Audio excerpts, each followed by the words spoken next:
Have a good one, team. Connie Christensen.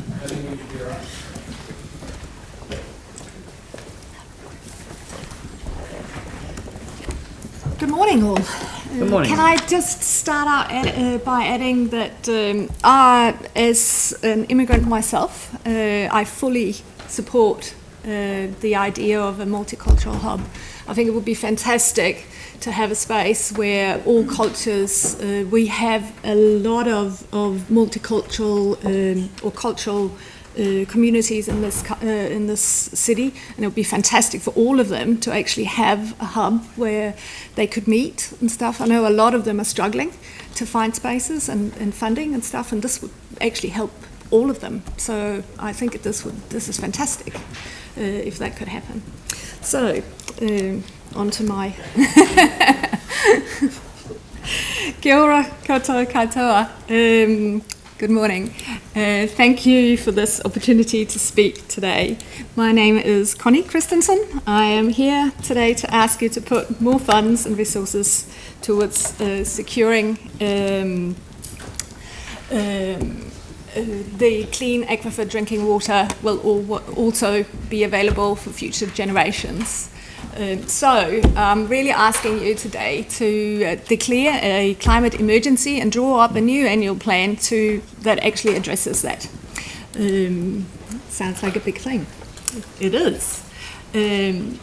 I have been looking through the big document that is your draft annual plan, and I know that Christchurch City Council has pledged to be carbon neutral by 2030, and for Greater Christchurch, I believe it was, to be carbon neutral by 2050. But as I said, the draft annual plan that you put out that is 174 pages long, has no mention of money that is earmarked to actually achieve this. I couldn't find anything anyway. I did several different searches on words and couldn't really pinpoint anything. There is no mention of carbon at all in the current draft plan. The word doesn't exist in there. There is 400,000 put aside for innovation and sustainability grants and 85,000 for build back smart partnerships. That's 0.5%, I believe, out of a total budget of 1 billion.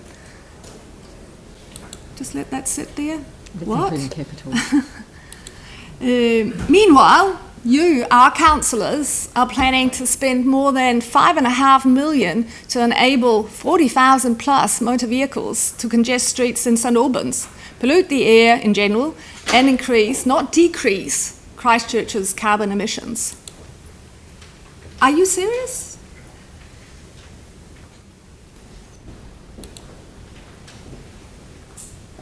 I assume you are aware that, for example, investment in cycle infrastructure is actually saving about $7 or a lot more for every dollar you invest, and I do apologise for the dollar sign being on the wrong side there. No other mode of transport, as far as I know, offers that kind of benefit to the economy. So it seems that I'm not quite sure why all that money is going into a mode that should really be decreasing. Christchurch is actually perfect for all ages and ability to cycle. And with, I believe it's 40% of all car journeys being only a few kilometres long, cycle infrastructure, like you're looking at here, really is a big part of the solution to an urgent need to reduce our unsustainable car use. And it doesn't really matter, as you can see, what kind of cycling you're doing or whether you can in fact cycle on your own. That last picture is actually from your foyer down here. Cycling with Trishaw, getting the elderly out and having a look at the city as well. These people can't cycle themselves, but we cycle them around in the Trishaw. Where have all the share bikes gone is one of the things I'm asking. The 2-year pilot plan that was people-backed, ended last year, so that's about a year ago. It was extended to October last year from memory. because there wasn't a replacement scheme happening at that stage, so it was extended. This pilot scheme was the most successful share bike scheme in the world. It had over 20,000 usages over that time. That it hasn't apparently happened anywhere else in terms of pilot scheme. So why have we been left without no bike share scheme? There was 400,000, I believe, in last year's budget set aside to actually make this happen. So where's the money and where's the scheme? I'm asking.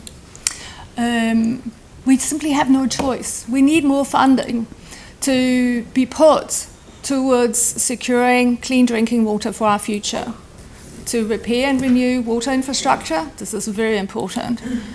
To invest in reducing water and air pollution. This needs to be something that should be a must, not a nice to have or it's too expensive. It needs to happen yesterday. Investment in sustainable and carbon neutral transport like walking, cycling, bus and train. You take your pick. It's probably a mix of all of those. And also a lot more investment in natural flood mitigation to minimise the impact of the rising sea levels and the changes in weather patterns that we are seeing now, not in the future. It's happening now. So, thank you for listening, and you can now panic. No. Thank you very much. You've used your 5 minutes for the presentation, but we really appreciate you coming along and putting so much effort into the presentation, and I'm sure we'll be able to download that onto the hub. Thank you.